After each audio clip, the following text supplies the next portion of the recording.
Bata, anong ginagawa mo dyan? Bata, sa inyo ba tong kalakal? Oo, bata. Sa amin yan. Gusto mo sa'yo na lang? Talaga, bata? Bibigay mo sa akin to. Maraming salamat, ha? Oo, bata. Sa'yo na yan. Tay! Meron pong kumukuha ng kalakal dito! Ano yun, Rosalie? Sinunod na ako ng kalakal natin. Siya po tayo. O bata, ba't kinukuha mo yung kalakal namin? Alam mo ba masama magnakaw? Hindi po, kuya.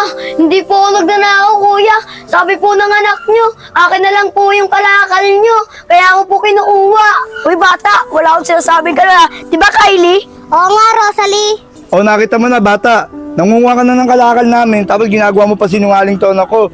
Di mo ba alam pangit yung ginagawa mo, bata?